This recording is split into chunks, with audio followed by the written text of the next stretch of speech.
Meeting to order. We're going to have Melissa do the roll call first. Chair Crampton. Here. Here. Vice Chair Ono. Here. Commissioner Benz. Here. Commissioner Buaya.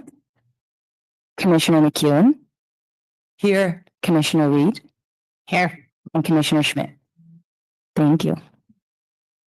Nate, if you could discuss the public comment procedures, please. Yes, thank you, Madam Chair, and good evening, Commissioners. Information on participating in this meeting and providing public comment, including remotely by Zoom or telephone, is available on this meeting's agenda, which is online at isearchmonterey.gov. Remote commenters, you will be muted until it is your turn to speak, and a timer will be shown on the screen. If you are connected on Zoom, the timer is accurate with no delay. In the chamber, we ask attendees please to keep your phones and devices muted to prevent audio interference with tonight's meetings. Thank you for participating in your city government. All right, now we're going to have the presentation on the status of the Parks and Recreation Department operations for May through June 2025. This is not a project under CEQA Article 20, Section 15378, and under General Article 5, Section 15061. Shannon, please.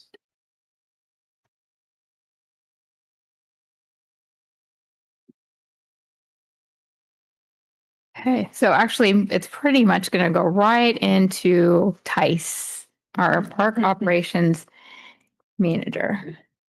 All right, good evening, everybody. Well, as you can see there, we have an upcoming meeting for Laguna Grande. Hope to see people there. It's on Have Your Say Monterey too, by the way, where the things are posted. Next slide.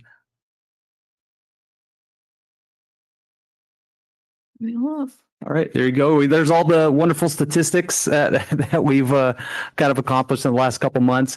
The picture you see there is Camp Keensabi, where our crew has helped kind of prep for the camp there. That's the pool, which is a big undertaking every year, putting that up. We really want to tip my cap to Supervisor Steve Garcia and Senior Park Maintenance Worker Sal Ortiz and some other the park maintenance staff. It's not easy, and obviously done in the very exposed heat out there on a concrete pad. So it's quite an undertaking. But obviously, one of the other things that you see up there, I really want to point out is the weed control, fuel reduction, just weed eating the city from end to end with contractors, with in-house staff.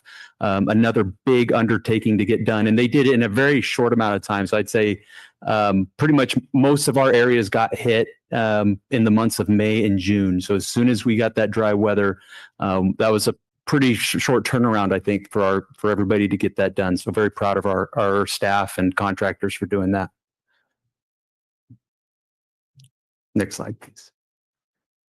Yeah, as you can see, we had a fun May and part of June with the Sea Lions. Sea Lions came back up to San Carlos Beach. Started one weekend with just a small group of them, and then within a week, the whole line of beach was covered. So unfortunately, we had to close the beach temporarily. At the same time, we had our crew was doing a re-landscaping project there. So if you haven't seen it, it looks really nice. It turned out really well. That was really all the brain work of our staff that designed it and put it together. And they did a really good job. Really happy how that looked. And also just want to make back to the Sea Lions. Obviously, we worked with staff from NOAA on that, making sure we put up the right signs, keeping people far distance, and then we reopened it, working with Monterey County Health Department. So those were the other entities who we worked with on that. The other events you can see, Miss has her graduation out here, so we help kind of facilitate that to a degree, and also doing or I should say Shannon facilitates some of it, but we also do the cleaning and kind of help staff it for some of these events. Yeah, and forestry, kind of typical too. You can see the statistics we have there. We've used CAL FIRE a lot in the months of May and June from the Gavilan crew. You can see some of the green belts, Parcel B, Quarry Park, Vets, Fish Flats, Glenwood, a lot of different areas that we were able to have the crew do work for us. just weed eating, but also doing a little bit of pruning, but mostly weed eating. That was the primary work that they did for us this time of year. Also, the CAL FIRE grant fuel reduction project continues, and some of you've probably seen some of the work from those projects as well, from Skyline area, and then other small little green belts that kind of come off of that green belt. So, yeah, that's all we have, I think. This yet, but we just wanted to provide you guys with a little bit of data that we came across while we were doing some research on the economic impact of parks and recreation. So Dennis Dominguez Playground, this was provided to us from a sister city that has Placer AI, has 437,000 visitors annually. And that's actually probably doubled because some of those visitors are coming more than once. And what's nice about this is it will tell us how long they are in our facilities, where they're coming from, where they visited prior, where they go after. So for that Dennis Dominguez Playground, it looks like there's about 19% Monterey residents, about 81% non-residents.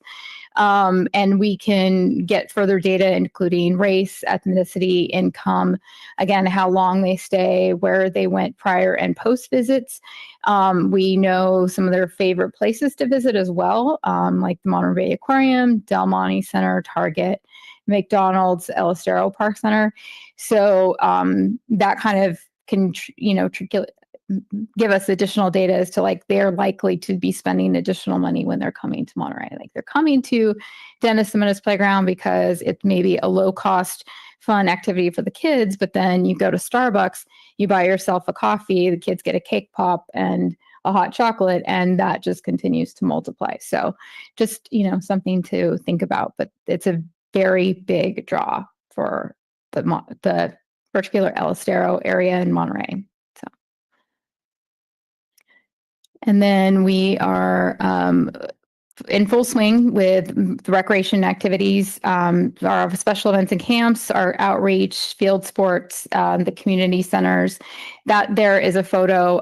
It might be cut off slightly, but that is our summer staff training that we had about 70 staff start summer staff training.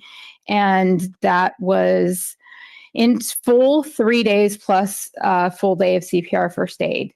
So we do a lot of training with our staff prior to summer. And so that is kind of their first experience. And there's also a lot of team building activities and things that we do. So that is a photo from there. And then in May, we also had another Fun in the Park event at Montecito Park. It was 350 people in attendance, families, grandparents, all ages. It's free. We focus always on having a really good event, but maybe something that doesn't require us to provide everything. So this time around, we had the library. We had a group called Spoon Circus, which that's a photo of right there, where they come in and they teach you circus arts and kind of get you participating, not just performing for you. So that was a lot of fun. We had the Boys and Girls Club there. They provided a STEAM activity, and then we offered free Kona ice as well.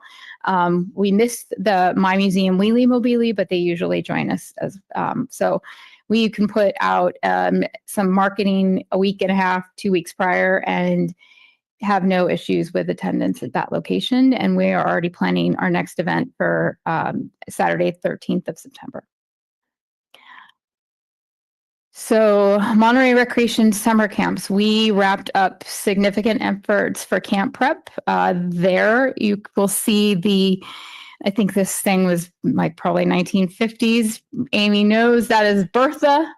That is the large mixer that we have out at Camp Kinsabi. It finally had to go off into the sky. It was easily 400 pounds. We got a new mini Bertha. We haven't named her completely. We're trying out different names, but all the different things, planning, hiring, training all of our staff, doing camp permits, working with the county, getting their permits with planning, health department, building, all of the efforts that go into putting together all of our camps. They're pretty significant.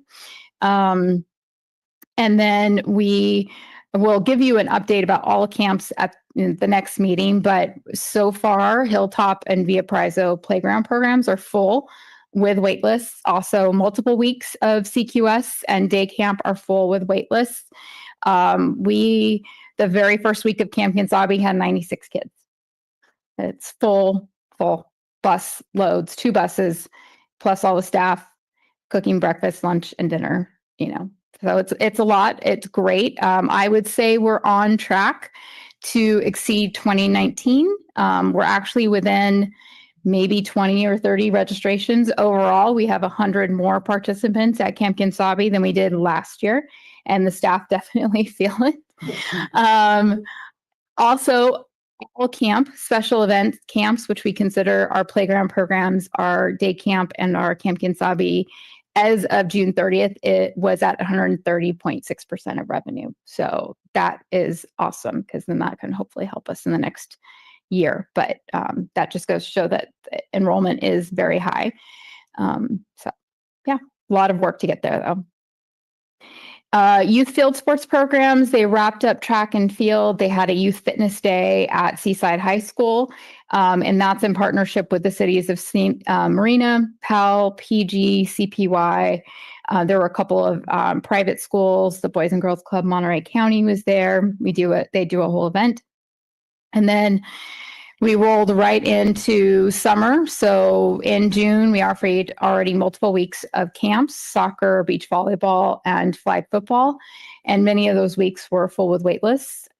Going into July, we still have more camps. We've got basketball and track and field, more beach volleyball, and more soccer. And then we're this close to opening soccer registration for it won't start till September, but people are already asking for soccer leagues. So doing very well in sports. For the adults, we wrapped up the spring league and crowned 4 division champions. Spring is typically a little bit of a smaller season because we have Pony and Monterey High have their baseball, softball season. So we don't have as many teams. Summer, on the other hand, is a very big season. We've got 51 teams. 765 roughly participants on all of those teams. So summer's big for us because we're no longer having to work around Pony or Monterey High's schedule. We get to, have prime time for the fields. What's next? We, I believe, opened fall softball and 30 and over baseball leagues today for registration. So very busy summer. And then field sports continues to be high demand for city outdoor sports programs. Overall, field sports is at 126.7% of revenue. As of June 30th, I think that's going to be a little bit higher than that once all the final deposits and transfers are made. The Amberjacks have returned to Solicito with a modest turnout, but they're playing. And then we're looking at field improvements for Jacks Park. Not really sure when those would start. We received $100,000 from NCIP, and the Monterey Peninsula Foundation gave us another $150,000. So we have $250 that will work with Tice and the Parks Division to try and really address some of those field conditions. We are also in the process of applying for a Land Water Conservation Fund grant, which is matching funds. And if that's the case, then that 250 becomes 500 and we can do a lot more. And Jacks, as you know, needs some love and attention.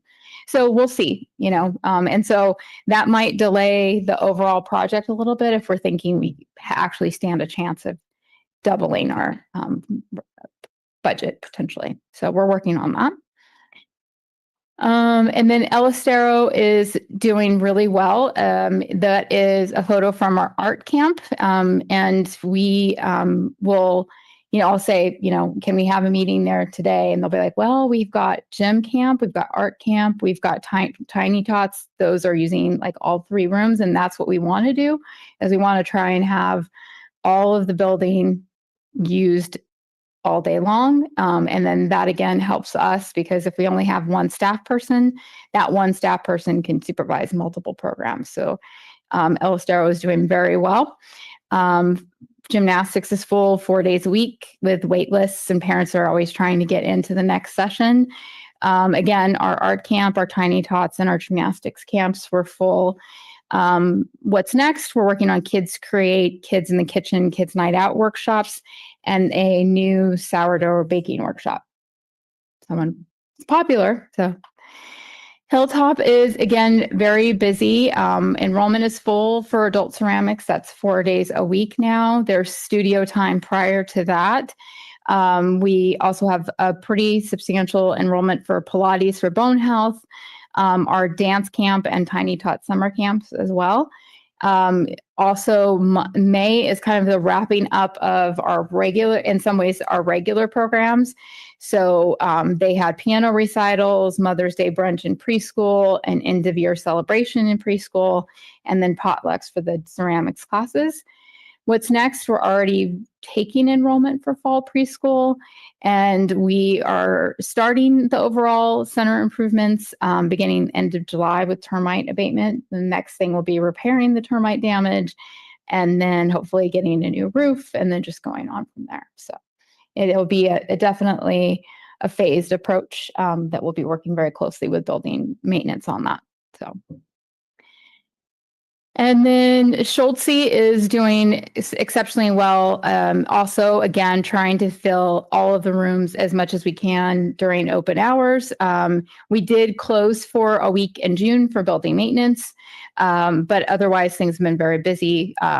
740 participants in watercolor, drawing and painting, Tai Chi, line dance, all of those classes. Again, another site for Meals on Wheels and our produce distribution with the Monterey County Food Bank. What's next? Sarah is working on our senior luncheons, which many of you have seen.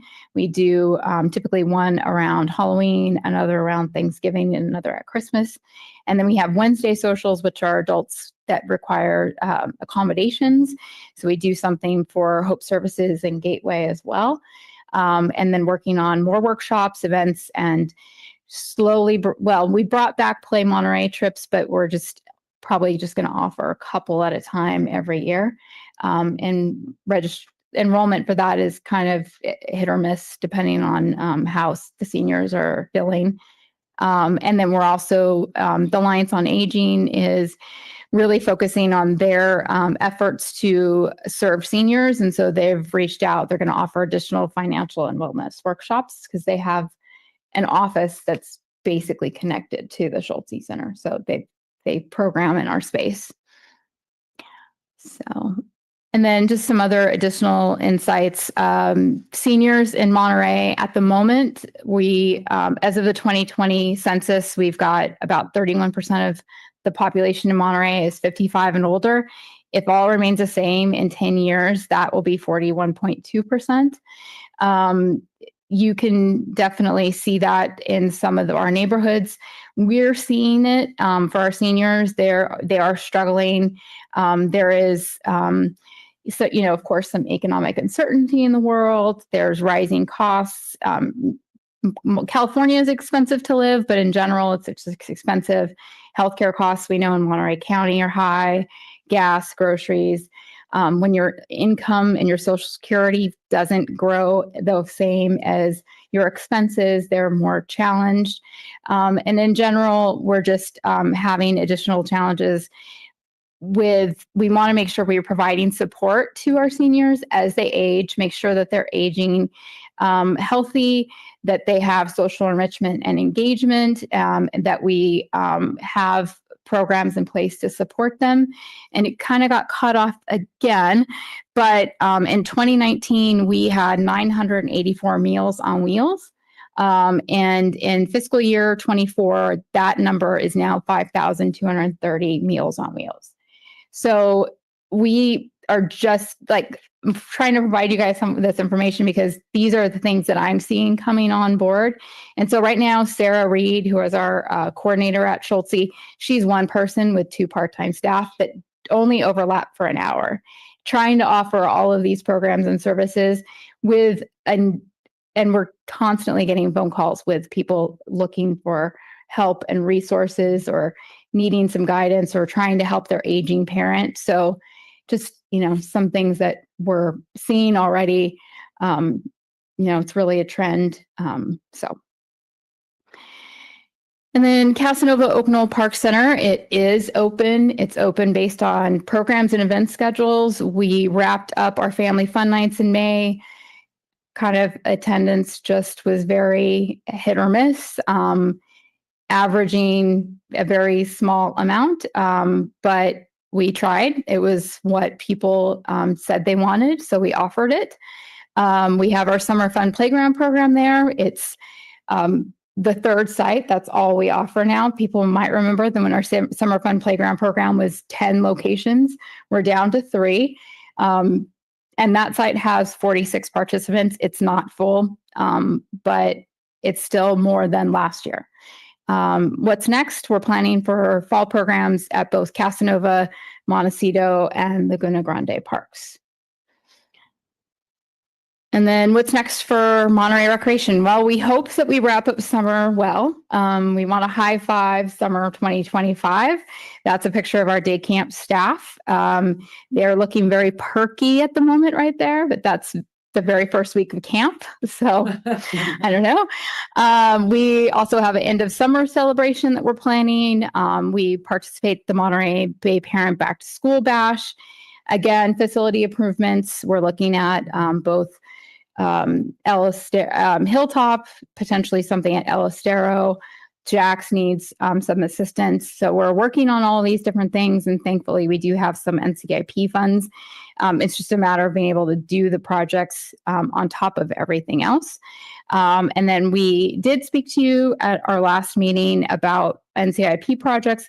We will be making sure that those projects get submitted by the July 31st deadline, and then you'll see those when they come back. And then again, you'll hear more about this at the next presentation, but we're still rebuilding programs. There's a very high demand. We're trying to make our decisions based on what is most essential, what is a need versus a want, and trying to figure out if there's really a true demand.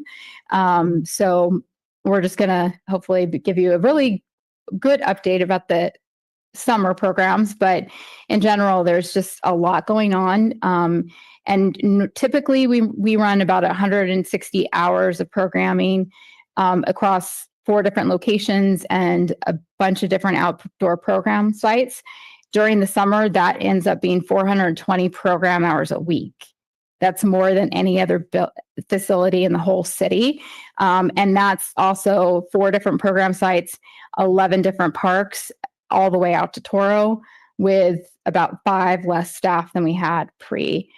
So I don't know how we're doing it, but there's just a lot. And then there's always continually more added to the requirements to just continue doing the things that we do. Like, now you have to be able to give glucagon, and that's an emergency medication for someone who's diabetic. And we're tasking our part-time employees with being capable of doing that. So, there's a lot, and we've always been very dependent on part-time. That's never been, everyone who's worked for us know we have to operate with part-timers, but it just adds a level of extra work and making sure that everyone has the training they need so that we can be successful and parents feel comfortable leaving their kids with us, especially the things you hear about in the news lately. So, yeah.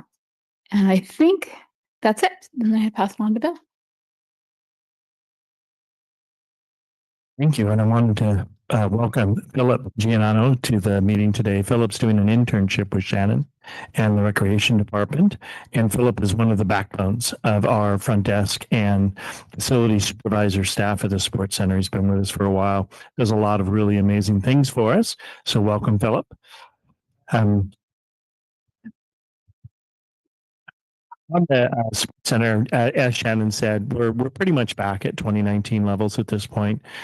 In some areas, we're kind of surpassing 2019. In some areas, I think we're really on the edge of being about as busy as we were back then in terms of program participation, use of the facility, and the membership drive. Since we've opened the pool, which is really the big news, the big update was the grand opening on June 1st, and then the essentially reopening of the pool, which was probably the biggest project we've done since our expansion in 2002. So it was a major undertaking. Since then, we've seen about an average of about $10,000 a day in new memberships. That's holding pretty consistent all the way into July. So having the pools back open again, the saunas are on their way, getting the cafe open, getting Studio 2 open. I'll go through that some on the updates, but basically it's driving memberships and it's driving use of the facilities. So it's been a very busy first 6 weeks of the summer. From the June 1st grand opening to today. Next slide, please. The big things we did was we opened up a cycling studio that's kind of a state-of-the-art modern cycling studio. It's an improvement on what we had available in Studio 2, which was our older cycling studio. This was essentially a repurposing of the Kid Zone. What we were able to do is we provided new flooring. We did a lot of renovation within the facility, and we created a space now where the cycling classes are really more of an experience than just simply exercise class. And so the people that are coming in there, we use a lot of advanced technology, a lot of advanced aesthetics, music, light show, et cetera, to create an experience. So if you think about it, if you're working really, really hard, and you're sweating and you're trying to, come in there with a purpose, it's nice if you can just kind of let your mind go and just enjoy the experience. And that's really what it has created. So if you get a chance to come down and check out the spinning room, it's really amazing. That's also allowed us to do is open up Studio 2. So for quite some time since COVID, Studio 2 was very limited in terms of what we could offer in programming. There was basically doing 2 spin classes a day. And now we're offering multiple sections of spinning classes downstairs in a dedicated room. But that gives us a space now to where we can offer up additional programming upstairs. So Tai Chi classes, bone builders classes, and it's the rehoming of the traditional space for martial arts. Martial arts has been up in the Studio 2 since we opened the building. Early on, about a year after we opened, we moved martial arts into Studio 2, and it's been there ever since, and it's been very limited with the space and the available times that were allowed for it in Studio 1. So moving it back up into Studio 2 gives them an opportunity to expand that program. And it's truly kind of an amazing program we'll go into on one of the other slides. But it's given us the opportunity to expand our group exercise programming to 70 classes a week now. So it's providing a lot more opportunities of different types of options and classes and programs, but also just more opportunities for the different members of the public to come at different times of the day to find activities that work for them.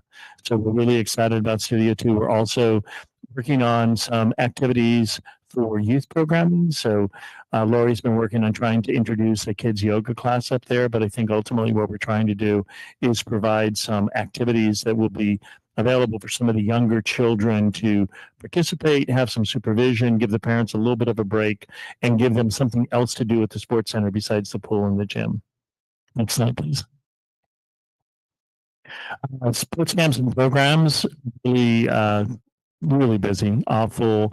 And what's really nice about these programs, it's giving us an opportunity to not only give the kids a chance. Tyson's daughter is in our camp and loving it. And we have a number of employees that have their kids that they're bringing into the camp. So they get a chance to kind of go back to work and make sure their kids are taken care of during the day. But the kids get an opportunity to swim. They get an opportunity to play sports. They get an opportunity to socialize. Today, some of the kids were doing some face painting. Friday is a dance party in the gym. And they have lots of social connection that goes on along with the movement activities. They go over to Jack's Park and play lots of different activities and sports over there. So it's extremely popular. It's doing really well. The other thing that we do in that program, we have a lot of these younger folks. They're not quite ready to be hired as employees yet, but they'd love to have some experience. They'd love to have some training and kind of learn the skills that they need so that they can be employed. And so he has a program, Ryan Nunez does, Counselor in Training, which essentially gives these younger kids a chance to interact with the younger kids, interact with the older employees and really develop and hone those skills. And so that's been a very popular program. And what I really like about it, and you can kind of see it in this picture, is just the connection that goes on between the kids and the counselors, and that opportunity for both of them to really gain from that experience. And so that is something that I really value with the program that we're doing, where we're combining those two components of the sports camp program. We already talked about martial arts. It's doing really well. We have a number of volunteers that help out with the program, individuals that were part of the program at one time that want to stay with the program and bring the younger kids along. So that's just been a really successful program, and we're glad to get it back up into Studio 2. Next slide, please. Exercise and personal training, as I mentioned, we've really been able to expand some of the classes now that we have Studio 2. Supervisor Lori Tate has done a fantastic job building a really diverse and popular schedule. It meets so many different needs. It's popular with the Zumba crowd, which likes to go have a party every time they go into exercise. It's fun with the cycling crowd, as we talked about, the bone builders, the individuals that are limited in terms of their ability and their mobility, and they're able to get in a workout that helps build bone density and muscle quality, that helps them with their day-to-day lives.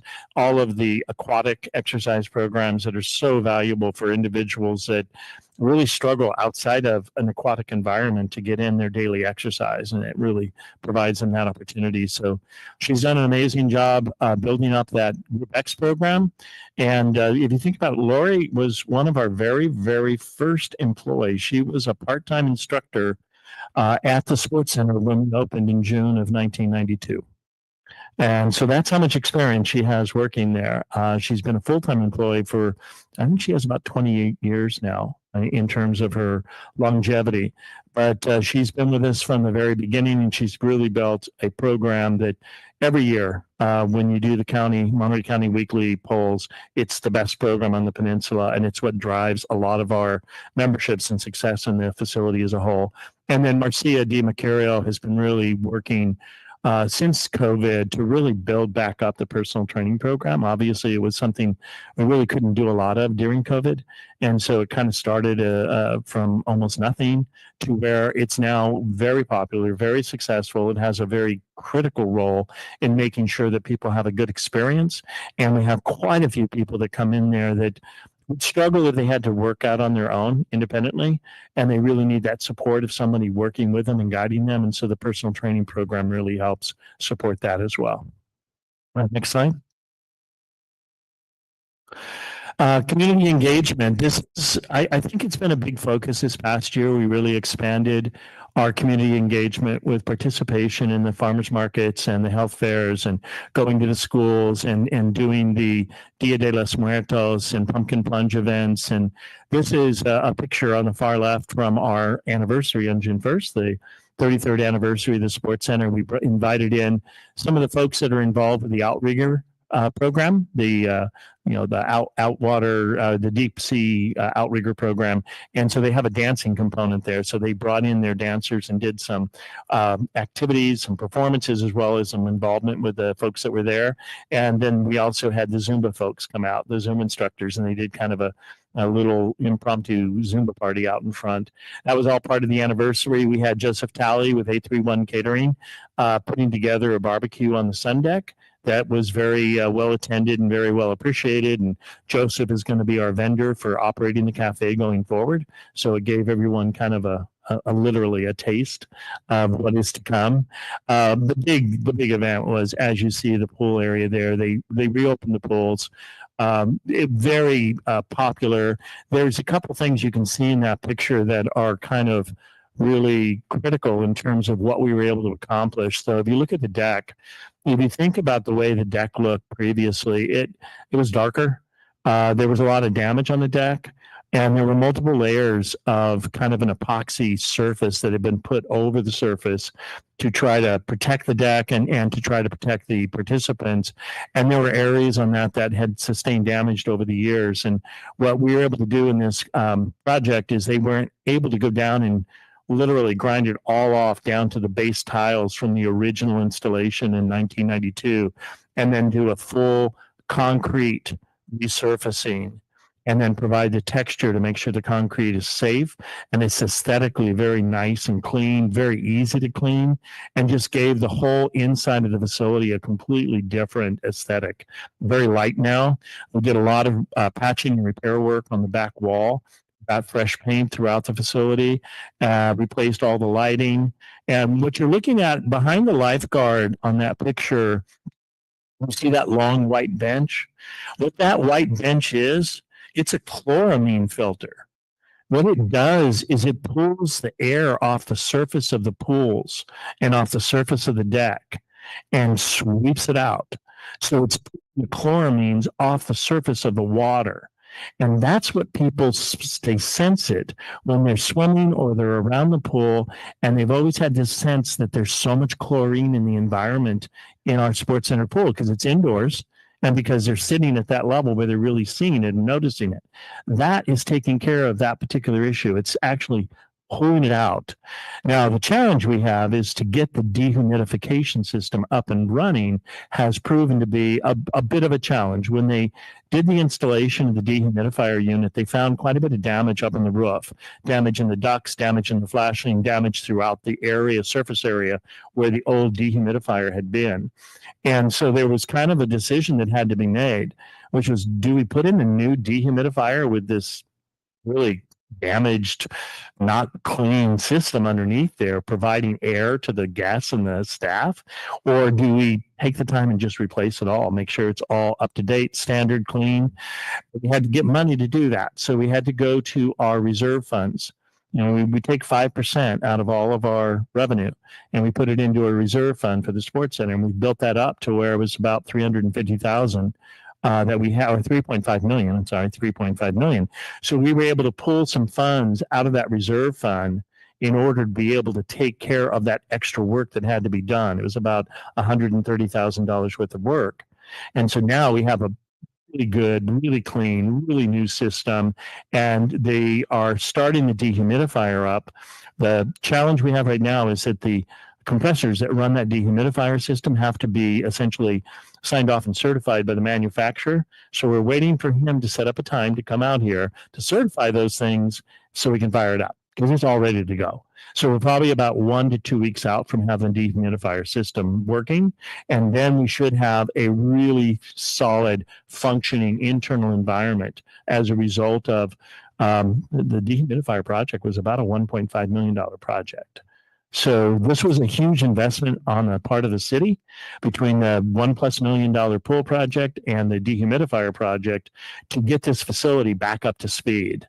But we are in good shape. The pools are replastered. They look great. The lighting looks great. And we're set for the next 10 years. So we're really happy about the outcomes and the essentially the emphasis the city put on trying to get the sports center back up to where it should be. So if you get a chance to come down, take a look, it's just an amazing improvement and long overdue for the city of Monterey and its residents. That last picture you see over on the far side, that's our Wibbit. So the Wibbit is kind of like the gladiator course, obstacle course for the kids. And some adults like to do it too, and you're welcome to try it. But the Wibbit is something that we've typically kept brought out for birthday parties. And what they were doing previously is they would bring it out like once a month on a Friday and the kids could come in. Well, we're trying to really make a concerted effort to get family friendly and more kid friendly and more opportunities for the kids to come and have fun. And so we've made a decision to have the Wibbit available every Friday now. So every Friday for families and kids that want to go have fun, they have the slide, they got the pools, they got the gym, but we also want to make sure that they have access to something that's the kids really enjoy. And so that was a decision we just made. It's now available every Friday. Next slide, please. Aquatics, hey, we're back. Swim lessons. We had to shut down for a couple months during the pool remodel, and we're back in force. We were really concerned about our ability to get all of the staff back that we needed to offer the lessons. We're still not at 100% of where we need to be there, but I can tell you that the aquatic coordinator, Tony Graffinino, has just done an amazing job bringing together a really high quality staff. He's got some really solid senior lifeguards that really help do the training, do the qualifications, do all the Red Cross, AED, CPR, all of that training as well, but also just working with the staff. So you can imagine he's got over 80 kids out there, literally kids. These are kids that are 16, 17, 18 years old that are responsible for supervising those pools and providing the swim lessons. And it's Tony. He's the only full-time person out there trying to manage that at about 107 hours a week. So with the 30 hours that we have, or they're essentially 20 hours that kind of work a little beyond 20, our senior lifeguards were able to provide enough coverage and supervision to make it all work. And I just kudos to Tony for what he's been able to do with that program out there. We also continue to do all of our lane reservations. We're serving a lot of different needs within the community. We do a lot of work with the fire department on training. We do a lot of work with the state lifeguards on training. We do a lot of work with the military bases, both DLI and NPS on training, and then we work with a lot of local groups as well. Another program that we're doing right now, we have a space that we rent for an individual who comes in and provides, she's actually a licensed OT, occupational therapist, and she does one-on-one work in the aquatic pool with children that have really severe disabilities. And it's really the only place they can go. So he's done a really good job with the whole aquatic program and bringing it back since we reopened in June. Next slide. What's next? So our saunas are in, like literally we're waiting for the shipping confirmation on when the ETA is going to be, but we anticipate them getting here sometime next week or two. And then we have our facility crafts workers ready to go to help us get those things up. So they're essentially, that's a picture of one of the saunas right there. That is one of the saunas. And so what they do is they assemble them. This is up in Northern California, and then they send them down. And when we get them, they're kind of pre-cut on a pallet, and then we reassemble them. And then we've got to add the electrical, add the fire sprinklers, do all of that work. But our crafts workers have been amazing. Gus, Matt, Shug, who's our city electrician, Steve, our HVAC guy. These guys were the ones that did all the work in the Kid Zone to turn it into this amazing spinning room. So we didn't have to outsource really any of that. It was all done internally. They're the ones helping us with so much of the work inside the pool area during the construction process, and they're the ones that are going to be putting these things together for us as well. Sports Cafe, the agreement is basically waiting for the signatures for the city manager. We had to work through some contractual obligations that we had to do with our city attorney and risk in terms of some endorsements and some of the insurance documents. That was completed. We have passed our certification for the health inspector to get the cafe up and running again. We're waiting for the hard copy, which we anticipate in about a week. And we'll be able to go with that cafe operating again at the sports center. Upcoming, we do have the back to school bash at the Del Monte Center. That's essentially, we send out one of our employees does face painting. We get a lot of families that come by to get their kids face painted, and while they're there, we hand out these things to them, tell them about the sports center, encourage them to sign up. And that's been very popular and very successful for driving new families to our facilities. We'll have that coming up. And then we do plan on developing a kind of back to school membership and personal training promotions. One of the goals is as we get into the new year, we now have all of these new facility amenities and opportunities that a lot of the public may not know about. So we want to do a promotion, get people to come in, get people to try it out, and then hopefully help that drive memberships. And that's it. Thank you. We're going to open it up to questions from the commissioners. Ben? No questions at the moment. Thank you. Ellen? Well, I just want to thank everyone for all the activities that are going on, and Shannon stepping up to the plate and leading us forward. And Bill, the swimming pool is wonderful. I just adore it. And, and I kept thinking they have changed something with the chlorination system, but it's that chlorine removal. And it also takes perfume off the top of the water, which is very nice to be rid of. And the place looks so good. And it is clean feeling and elegant, and I just can't thank you enough. It's just great. I could just respond, Ellen. I didn't mention in the slide presentation, but I do have to give a shout out to Jessica Infante Sanchez. So Jessica has been our admin for the last couple of years. She's done an exceptional job then. Before that, she worked as a control cashier at the front desk, and she was also an admin for our physical therapy. But Jessica was promoted to facility coordinator. So she now manages all of the facility workers that keep the building clean. And she is doing an amazing job. I've get almost daily now, I have people coming to my office just complimenting us about how clean the facility is, how well maintained it is.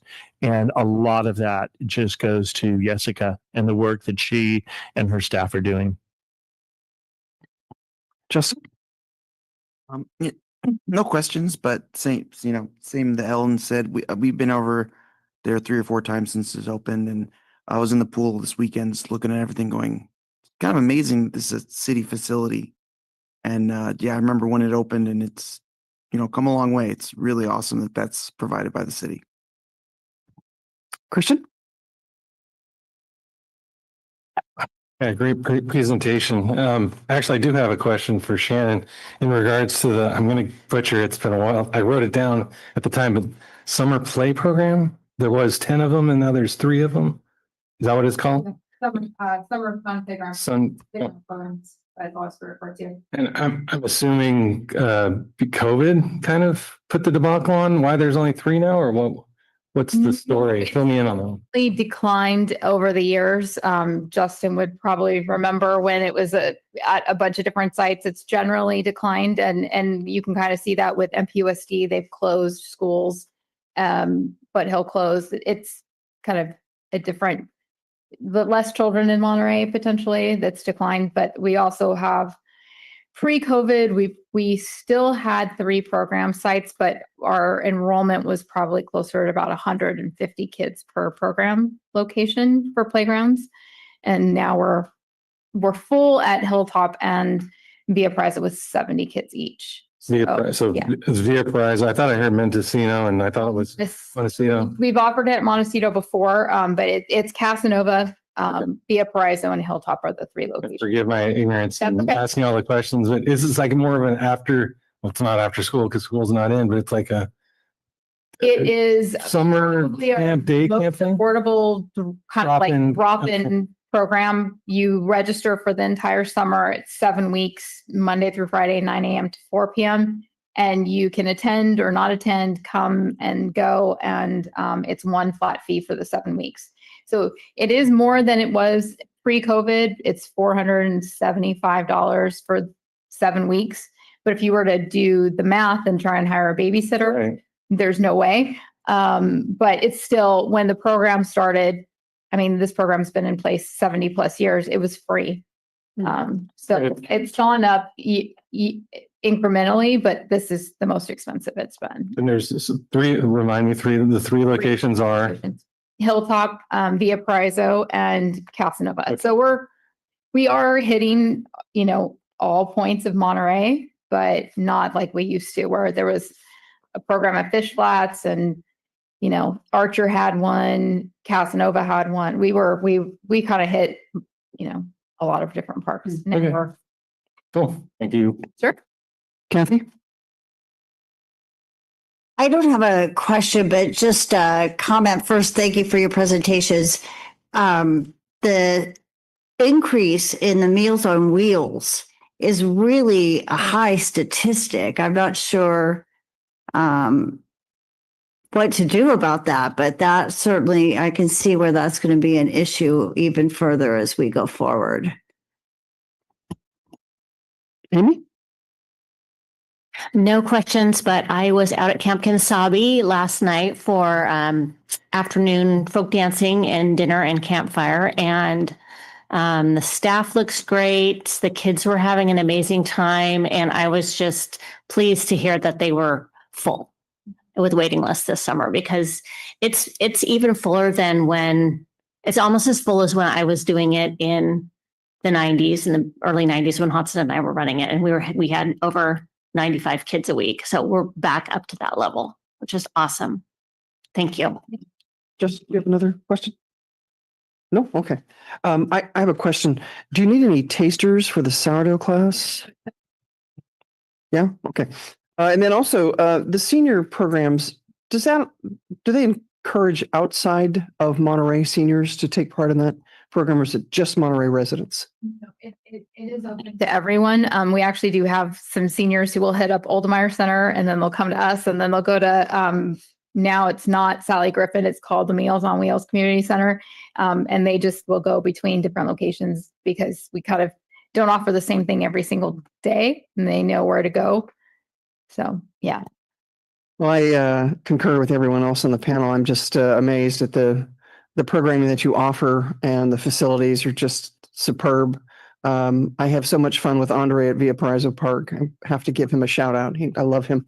And now we're going to open it up for public comments. Nate? Yes, thank you, Madam Chair. Again, this will be public comment on the presentation that we just received. Speakers need to be identified prior to public comment opening and can speak for a maximum of 3 minutes. If you are in the chambers and would like to speak on this presentation, please stand and line up near the podium. If anyone online would like to make a public comment, please use the raise hand feature or *9 if you've dialed in by phone. None in the chamber, Nate. Madam Chair, we have no public comment online as well. Thank you so much. Public comments are now closed. So we now go on to the presentation on the Villa Del Monte neighborhood needs analysis and potential community space at 205 Montecito Avenue. Once again, not a project under CEQA Article 20, Section 15378, and under General Rule Article 5, Section 15061. Shannon, please.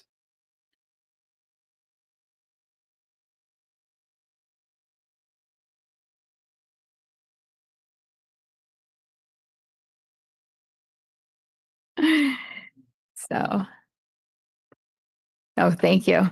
Okay, moving around here. Okay, so we kind of spoke about this very briefly when we talked about potential NCIP projects for submittal by the deadline. This is a little more detailed information for you and the community. So we're here to talk about the Via Del Monte neighborhood needs analysis on a potential community space at 205 Montecito Avenue. And what we have done so far and where this is potentially going. So those are the neighborhoods of the city of Monterey. And then the next slide will highlight just the Via Del Monte neighborhood. But Via Del Monte is really in the middle of also the Laguna Grande neighborhood is on one side. Across Fremont is the Casanova Oak Knoll neighborhood. And then I guess it would be considered like the Oak, Old Town Oak neighborhood there around the Ferrante Park.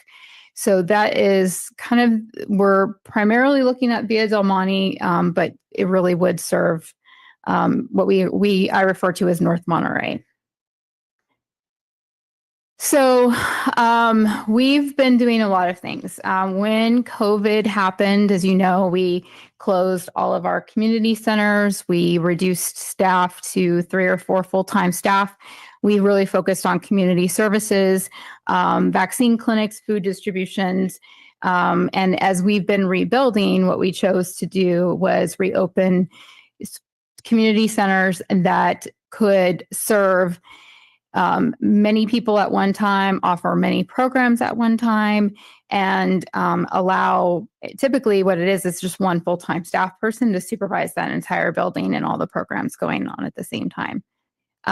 So that was why we opened El Estero, and then Schulte, and then Hilltop. So there's a little bit of an echo on the mic, I think. Maybe that's better. Oh, I think that's better. Okay. I don't hear it now. Okay.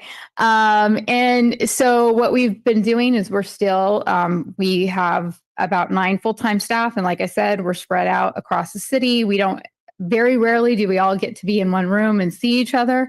But we're offering lots of different programs. We are offering programs at the Casanova Oak Knoll Park Center, but it's when those programs are scheduled. There's not a dedicated staff person in that building any longer. And one of the reasons is it is one large room, and that allows us to offer basically one program at a time. And that just no longer became feasible post-COVID with our staffing model and our staff capacity. So we engaged in a lot of public outreach. We did a survey. We had a Have Your Say Monterey page. We've communicated with the neighborhoods. We've done surveys. We've had a town hall meeting. We took a lot of feedback as to what the neighborhood, what we were told is what they wanted. And so we went ahead and tried to offer as many of those programs as we could. What we found is maybe they wanted them, but they were not able to attend. Maybe they wanted a preschool program or an after-school program, but they were actually seniors and didn't have children that they could enroll in that program. So it's also trying to figure out what is the want and the need and what is the true demand. And so we probably didn't do such a good job on that survey of trying to like really capture, if we offered this, would you actually enroll? And so we've, like I said, offered a lot of different programs, and we've also offered many different programs at the Montecito Park, all outdoors, and you can definitely track the attendance at both locations. Casanova kind of average, if we get 30, that's great. And sometimes we don't get anyone. Sometimes we get 6. The attendance really does kind of tend to go up and down. And then if we offer something at Montecito, we get a turnout of very easily, 300 children and families. So post-COVID, again, program attendance at Casanova has been generally low. Program attendance at Montecito Park and the other side of Fremont has been high. We had an opportunity to have a Ms. intern with us this spring. She's not here right now. She's still staying on with us to support us remotely, but she really, really helped us capture all the data that we needed, because we knew, because we work with our families, we're in the field, we knew what was going on, but she really helped us capture all of the data in order to tell our story. So, we use the rental registry and the rental assistance program and census data and CDBG data and all of these different things. And we reached out to the schools and we said, how many kids do you have in those neighborhoods that are on your buses? We figured it out. So we know that Villa Del Monte has 4 times the number of children as the Casanova Oak Knoll neighborhood. We know that families in Villa Del Monte are also twice as likely to be renters. They're 3 times as likely to be cost burdened by housing. We also know that if we were to look at block groups, Villa Del Monte is more diverse and actually is the largest demographic Hispanic Latino community of any block group that overlaps the city of Monterey. And so we can see that there's children in the program, there's children that need our services. The attendance is high when we offer something.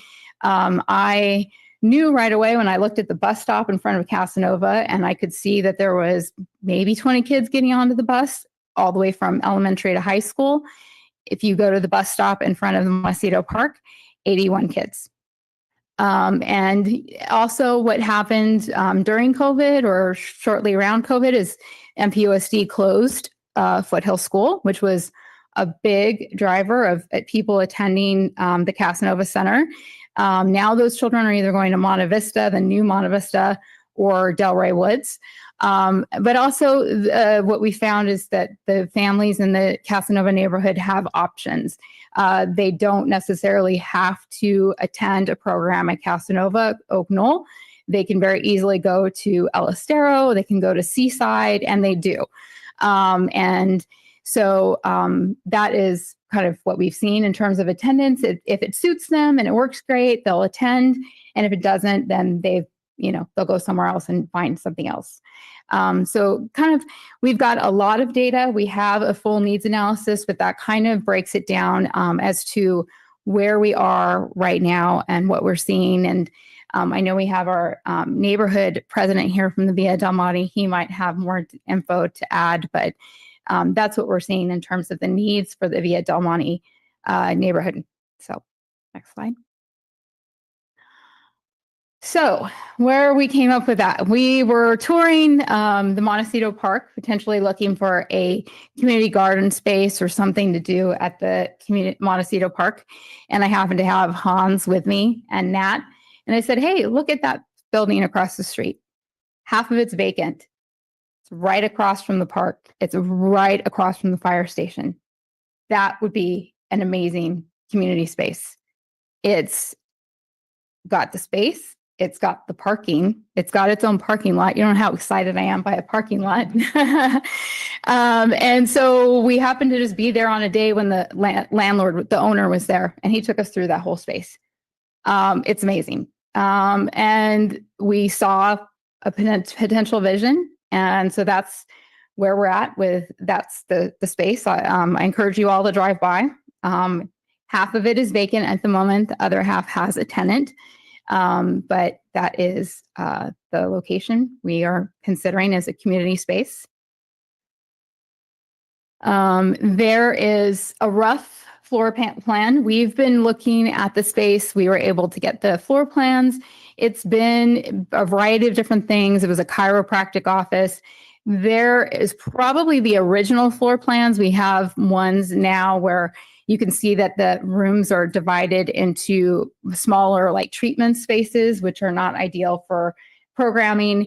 But overall, the building is about just shy of 3,600 square feet. The lot itself is a half acre with a parking lot included.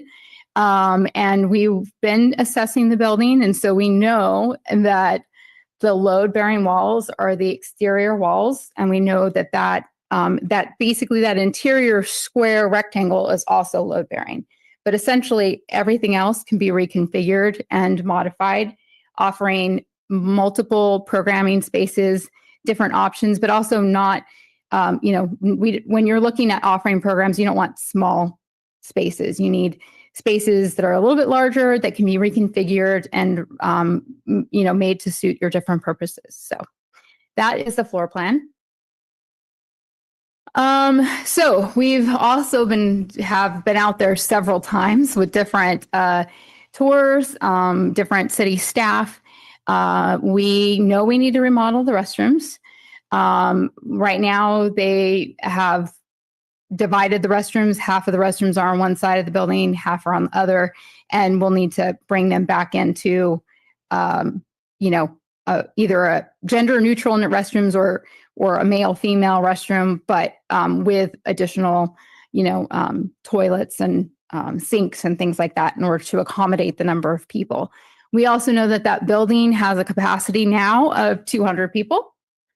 That's great. Casanova has a capacity of 75. So again, more programmable space. I was excited because it also has already some ADA improvements. The entrances have ADA ramps.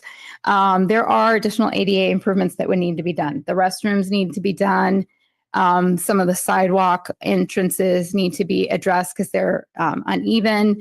The outside backspace has sliding doors. Those, in order to be ADA, have to be open closed doors. So we know there's some ADA improvements, but overall, it's a very good sound building. Again, we would need to modify the room layouts. There is basically two very small back decks. The vision for that space, if it happens, is basically combining those two decks into, essentially removing them into making one large deck that is then another outdoor programming space. What's also very nice about that back lot is it's got beautiful oak trees, really nice, just a good space for more quiet programming and activity, because you don't need to put a playground everywhere. There is a playground right across the street. So it's just a nice actual, to me, it is like oak knoll. It's beautiful oaks, like unbelievable oaks there. Tice could comment on those. We know we need to do landscaping. We also are excited because the outside of that building has some pretty significant, I don't know if we would call it setbacks, but there's pretty significant patches of dirt between the sidewalk and the building itself that we have already identified as a potential community garden space. Looking at like raised beds and different things like that. In addition, we know that we're going to have to touch like painting, lighting. We had ISD out there. We know we need to look at, networking the building, getting it on the city network, making sure we have the Wi-Fi, all of that kind of stuff that we need. So those are the improvements that we're looking at. Overall, though, the building is in very good shape. So 205 Montecito, new Montecito Park Center, don't have a name. That's kind of where we go. Montecito Park Center, Hilltop Park Center. It repurposes an underutilized building via a potential lease. So we've had lots of discussions with you all about trying to focus on existing city facilities and needs. In this way, we can still serve without adding to the city's property and ongoing CIP and all of that. It would be more of a lease, which gives us some flexibility. It would still be potentially a longer term lease, but it would not lock us into that space. And then when the neighborhood changes, we don't have the people to serve type thing that we're experiencing in other locations. It provides class, meeting, activity space, community rooms, as well as art space, restrooms. We would be looking at very limited kitchen facilities, an outdoor space, and community garden. Our benefits are numerous, but these are just some of the basics. It's located in the heart of a neighborhood, and it's located in the heart of a neighborhood that has a lot of multifamily housing, a lot of families.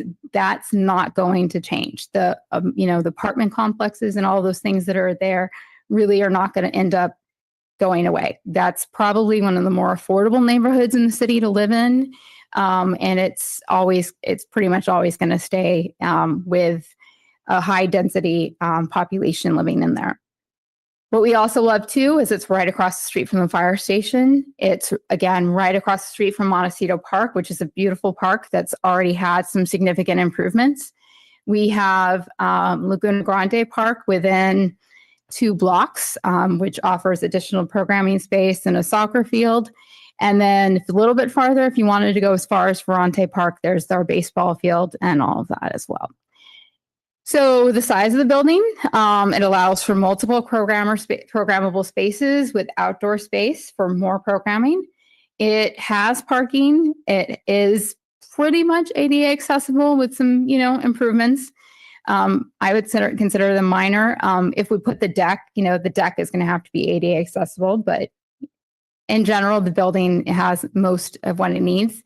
What we haven't talked about, maybe we talked about it before, was we've already been in kind of very informal discussions with the Boys and Girls Club in Monterey County to offer another site. The city would be the leaseholder. The Boys and Girls Club would be a tenant potentially. They tend to offer after-school programming, youth development, but very in line with all the other Boys and Girls Clubs. They're not going to come in and do anything completely different necessarily.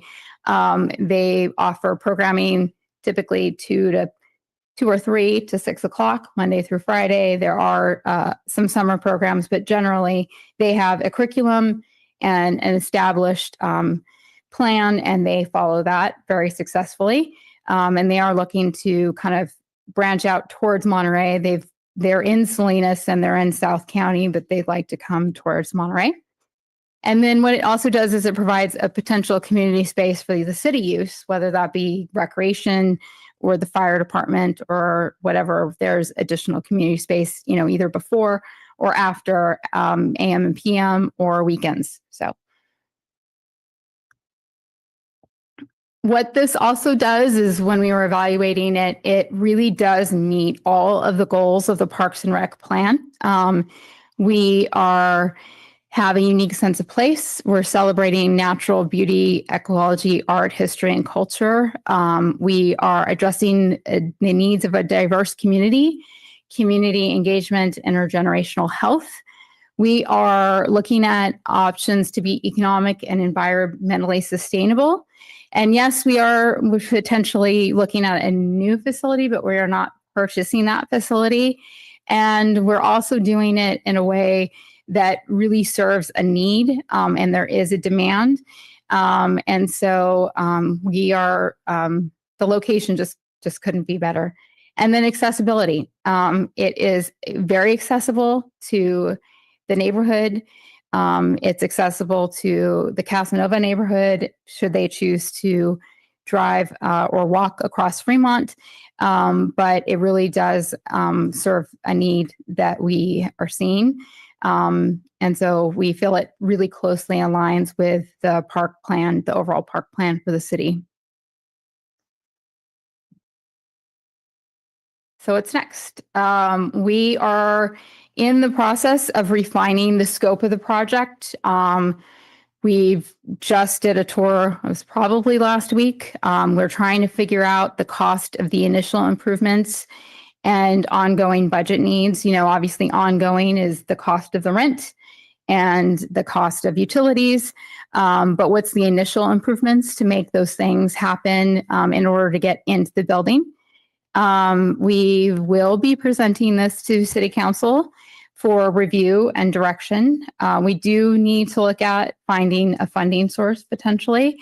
We would need to appoint, like you kind of, if you're here, City Council meetings, appoint agency negotiators, begin potential property negotiations with the owner, see if there's ways to reduce the city's cost by offsetting the cost of tenant improvements. But that is something we will be moving forward with, hopefully in the next 6 to 8 weeks, with a presentation to City Council. And that is pretty much it. Any questions? I think we got to do questions and then public comment, but. Commissioners, any questions?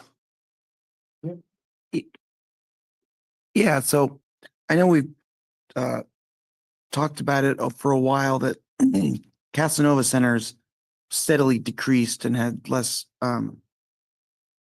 attendance. Have we thought about moving the summer program to Montecito? Yes, we have, but we just have not done it yet. But we have, yeah. Because it was my first summer, there was one in Montecito. I remember Yeah. that. And there was one at Montecito for 2 or 3 summers pre-COVID. But yeah, we just at this point, we're not ready to tackle a 4th location with the existing staff. But we weren't necessarily thinking of closing the Casanova program. It was more of adding the Montecito. But yeah, we'll see. And then going forward, would we be responsible for any maintenance on the building? We would be responsible for some maintenance. Yeah. All right. Thank you. Yeah. So I did drive by there the other day, and it is a neat location, centrally located. All the beautiful perks you mentioned are absolutely on point. You mentioned, I don't mean to disrespect your parking lot, but yeah, the parking lot, I didn't hear you mention anything about needing any kind of improvements or any kind of repair or any kind of, because it was like a 4-wheel and a little bit of a. Needs a little bit. Yeah. We're not really sure. There's ADA parking spaces there, but we're not sure if they're current ADA. Layout was So it needs a little, yeah. different, but Yeah. I'm sure all things that you guys would. But we're just excited because there is no parking. Right, Yeah. right, none. And there's definitely opportunity there. Yeah. Curious, do we have any systems like this in the parks that are leased and use like the fashion that we're hoping to do with this location? Is there anything we can compare that we currently operate under a lease type of situation? I mean, we operate Camp Kinsabi Okay. for 6 or 8 weeks and it's not on city property. But no, I would say not long-term, but the city, is a landlord. Right. Typically we're leasing, renting to others. But yeah, we've got a lot. Not exactly the same thing, but I guess Larkin would be an example. It's a school where we're operating a park on Larkin. Parkland School Districts. Yeah. I mean, the Monterey School District, but Yeah. yeah, slightly different. What kind of lease, how, because I've been familiar when I worked for the county and whatnot, different leases. I remember a 100-year lease for Lake Nasmano, and that just seemed extreme. Is there any kind of timeline? When you said long-term, that's We vague. 5 years, initial 5 years has been thrown out. Initial 10 Yeah. years has also been thrown Nice. out there with an option for an additional 10. With, Awesome.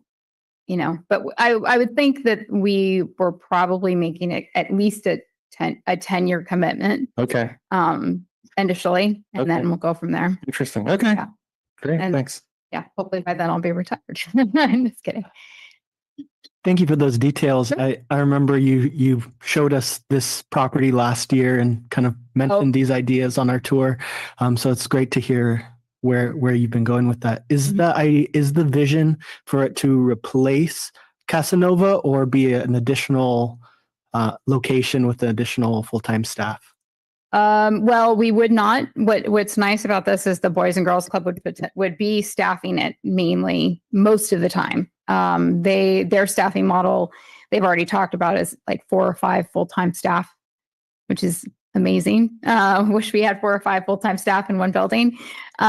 So yeah, no, the plan at this point is not to shutter completely Casanova. It's to have community spaces at both and kind of continue with Casanova being available for programs and events as scheduled and as capacity allows. But if someone were to come along and say, we'd love to also program Casanova, we'd be open to that as well. Yeah. Awesome. Thank you. Yeah. Yeah, so the Boys and Girls Club, because it keeps coming up. Yes. So if we leased it or if the Parks Department leased it, it almost sounds like a collaborative co-leasing type of potential. It sounds like they potentially could help. You Yeah, remember? interesting. Help with the burden of costs of. Well, we would have the cost of the rent and the utilities, but we wouldn't have the cost of staffing unless it was Yeah. a program we were offering there as well. Nice. Yeah. Cool. Yeah. Thanks. Amy, Kathy, Billy? I think this is a population that needs service. You know, this is why I think you have a recreation department. Mhm. So I'm really thrilled that you've been able to find a solution to this. I'm just a little curious as to what kind of events the city would have there. Well, I mean, we would continue doing our fun in the park and our steam in the park. We could have an after 6 o'clock program there. Fire could have CPR first aid classes. Okay, all right. It could be a temporary assistance shelter for that neighborhood. Mhm. There's lots of different things. But I mean, in my mind, if this Boys and Girls Club is there generally Monday through Friday during the school year for like 4 hours a day, that's still a lot of available time. Yeah, no, I think this is a superb use of our resources. Mhm. Any other, Ellen? Would just throwing an abstract thought out, would there be any value in renting or leasing out the Casanova to help fund this, the cost of lease on this property? Yeah. Well, I mean, it would definitely offset Mhm. if we were looking at that.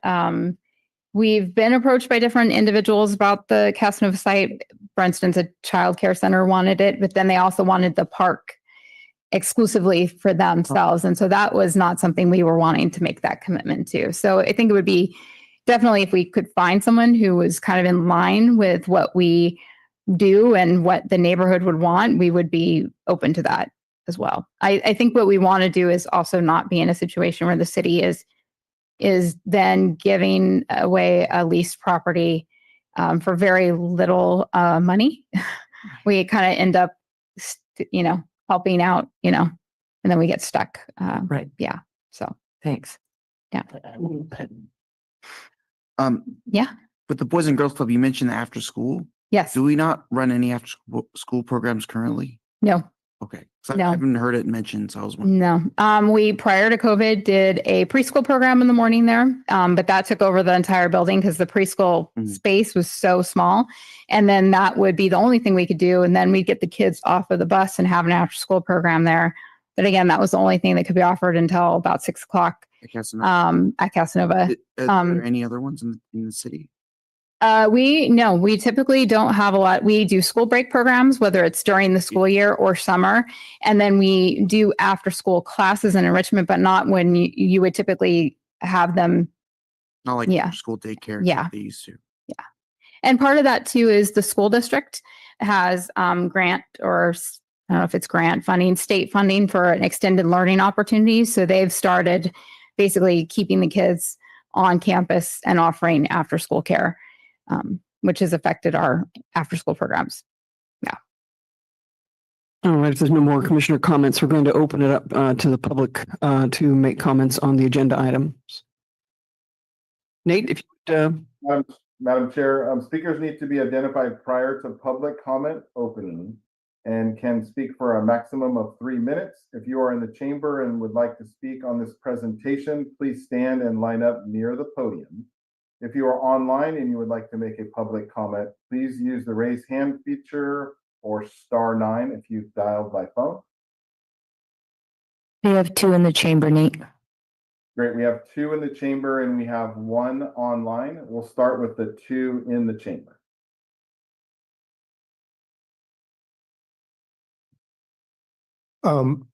I think this is an amazing potential project, and I hope they can come to fruition. The work they put forward on it has just been really impressive. Parks and Rec put a informational package out for it that's really says it all. So anyway, I really hope it can happen because it not only would be a huge benefit to my name's John McClellan. I live in the neighborhood. But it's so ideally located. It's just a hop and a skip to Laguna Grande. So I think it's an amazing opportunity. So I hope it can happen. Thanks. thank you, John.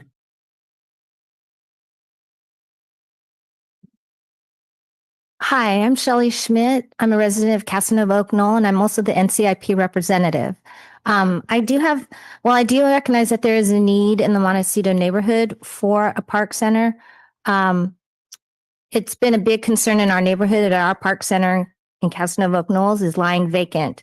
I did attend the public outreach meeting to find out what kind of activities people might want, and I did see a lot of people who didn't know the difference between want and need.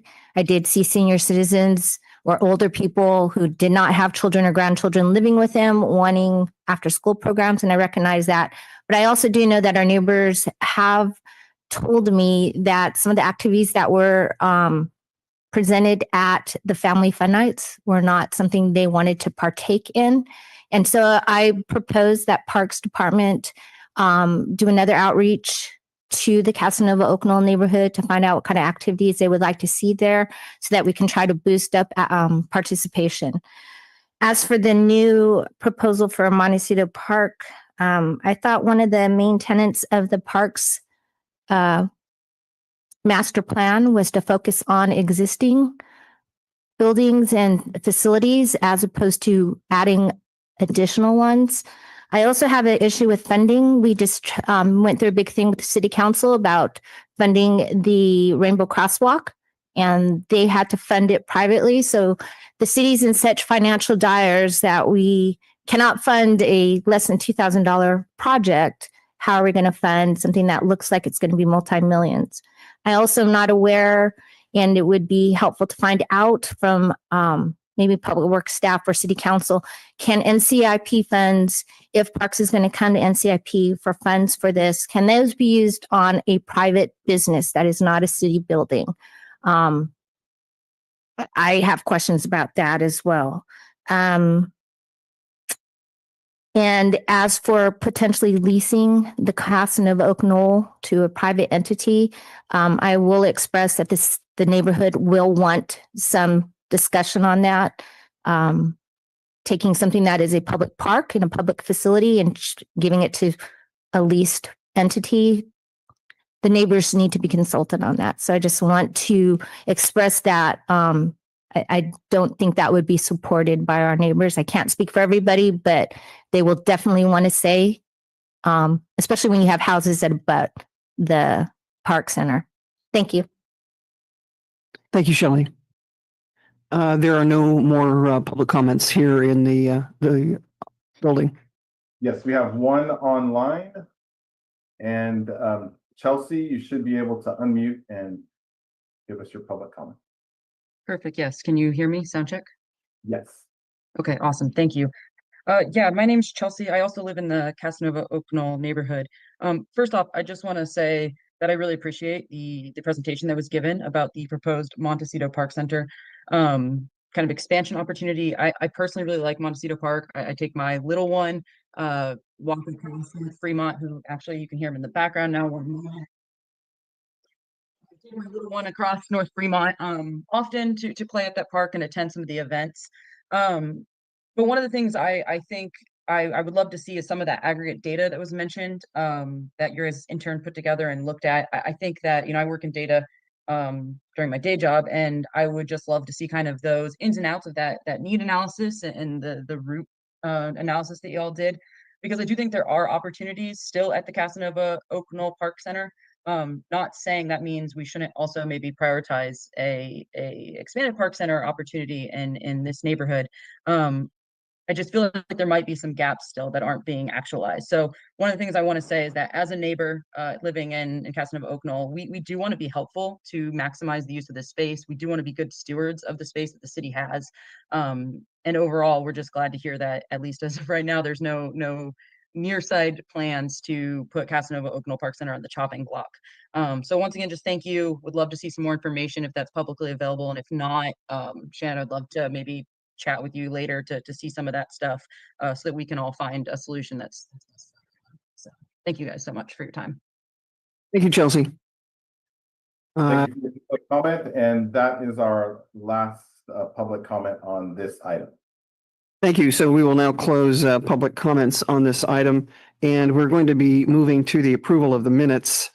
And are there any questions or comments on the minutes? No? Okay.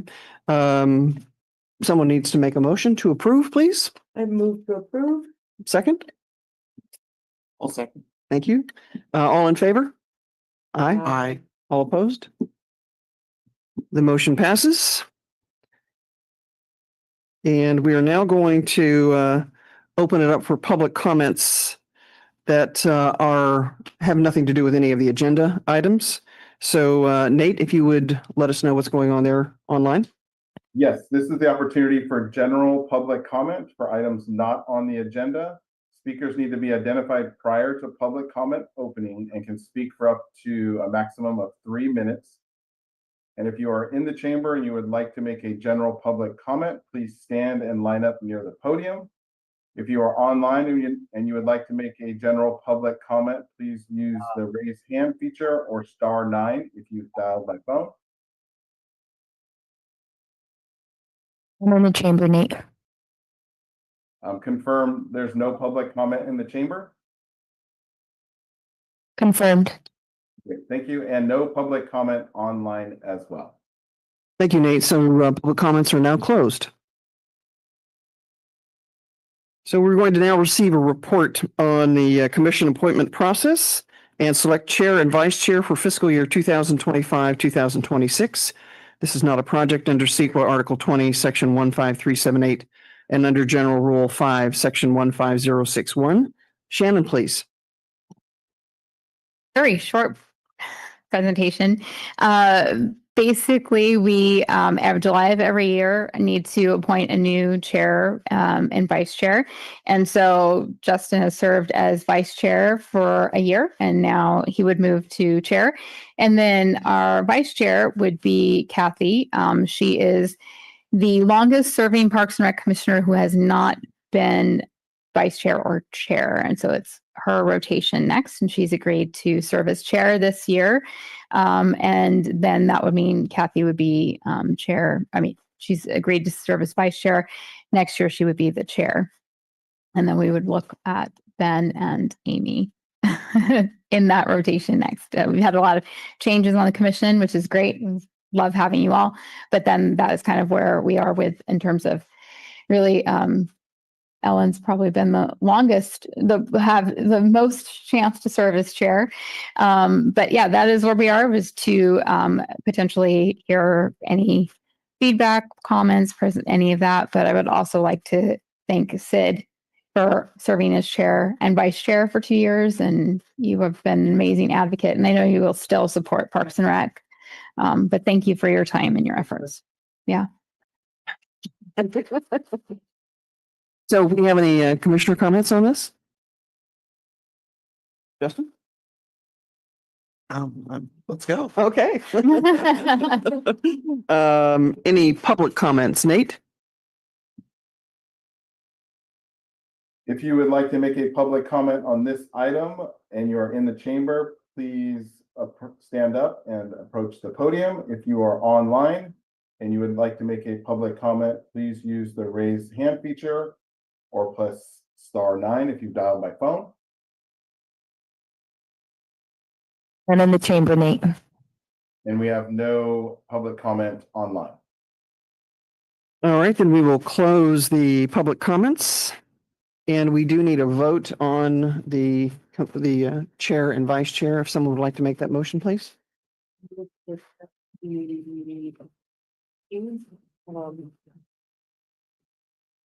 I move to accept the new rotation with Justin as commissioner, as chair, and Kathy as vice. For I second that motion. All in favor? I Opposed? Let's pass it. And now we're going to go on to the staff comments. Sure. I'll let Bill and Tyson just give me a second. Flesh my thoughts after. There you go. And chance, if you hadn't yet done so, come on down and check out what's going down in the Sports Center. It's really busy. It's really beautiful. And we'd love to have you down there.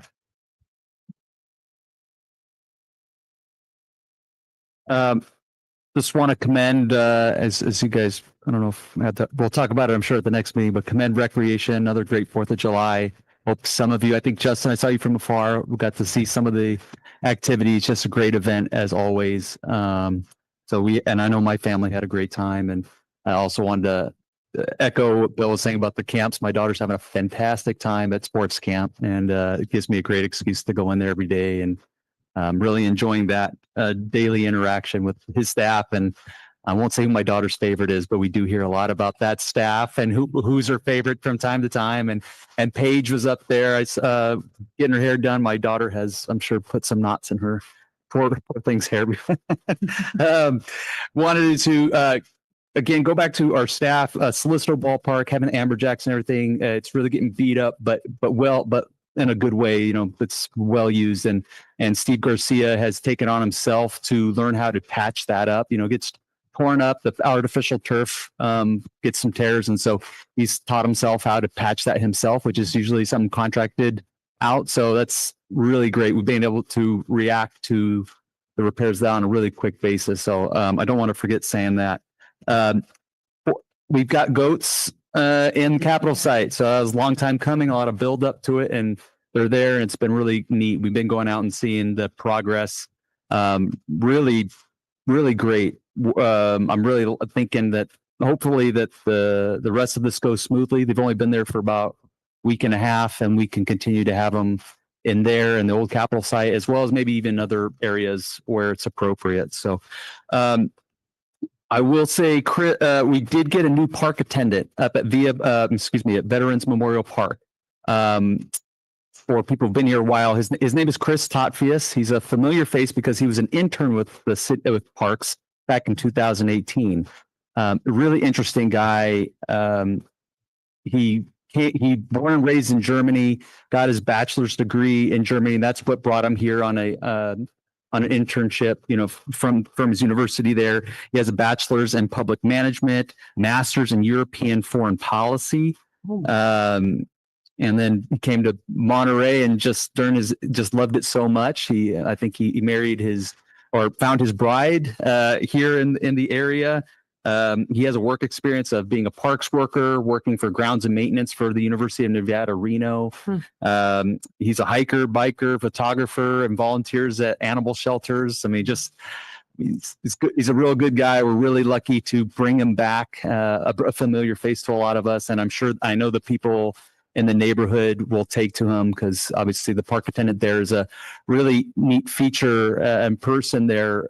People check in with them, tell them what they see.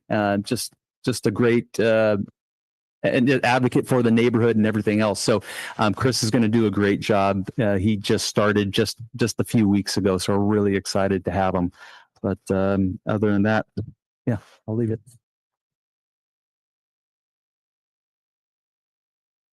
Yes. So since our last meeting, in case it was not mentioned, the old Capitol site plan has been blessed by City Council. I think it was right. We met before they made their decision. So that has been kind of put to rest at this point. The City Council understands that there is a plan for that. It's a more of a long-term vision.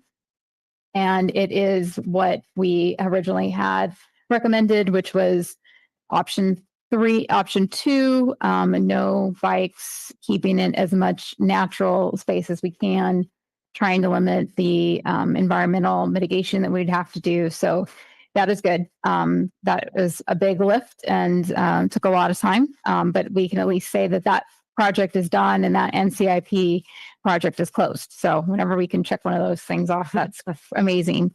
Yeah, we had a really good 4th of July. We'll give you guys more of an update next time, but it's an all city event. Parks is there with us. Public Works, Shug, the city electrician, it starts with pancake breakfast and then the parade and then the lawn party. And it's takes a lot, but at this point we've kind of got it down to a science. So we're already planning next year. Kind of looking at bands. So we'll also give you an update about all of the summer programs and what that kind of eventually kind of looks like. I've sent an email around trying to determine who we can get out to Camp Kinsabi and what days would work for everyone for both council and commission. We have a very busy summer, but it's great. It feels like normal summer. It's been a couple years, but it feels really, really good. Takes a lot of effort. We would not be able to do it without parks. They're out there getting day camp together and taking care of via Prizo. They help us put together the pool. They bring out a big walk-in and our craft trailer, and it's just they're always helping us. We're very, very lucky to have parks team that we do. And Tice, we had also some pretty significant retirements. We lost, Karen has retired officially, but we also lost Chris Mexelsberger out of our parks division. He was such a huge support for especially Camp Kinsabi, but in general, he's got years of knowledge. But they've got a new team and they're amazing and helping us troubleshoot the pump with the pool and all these different things that popped up. So it's really, really nice. We will be celebrating Parks and Recreation Month, which is July, and that'll be at City Council next Tuesday at 4:00. So if you're welcome to tune in or join us, but it's an opportunity to highlight all the things that the city, across the nation, but in particular, the city of Monterey and the Parks and Sports Center and recreation divisions and all the things that we do, because it is pretty amazing. And the what we have for the city, we're very, very lucky. So it'll be a good chance to kind of get an update and also let council know what we're doing.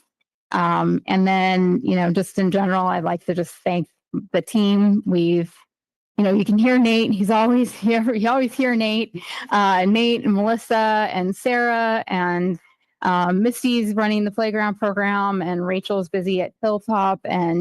But we've got Chris at El Estero and just a great team. And what's nice is they're all very capable and if needed can work anywhere. We've got Mallory out at CQS sometimes because people have called out sick.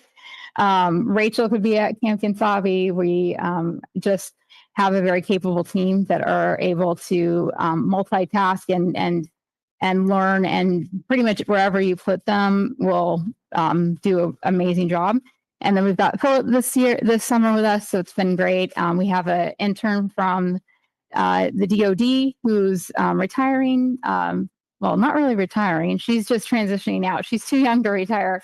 So Caitlin, and we actually have Carolyn, who's been instrumental in helping us with the needs analysis, but also trying to get some more data on the impact of Parks and Recreation and how it helps Monterey be a good place to live and visit and work, but also what is the economic impact of that. Because I think a lot of people choose to come to Monterey because it is such an amazing place. And if they attend a conference or they come for something else, they're still coming to Monterey because of everything that Monterey has to offer. And a big part of that is what the Parks and Rec department does.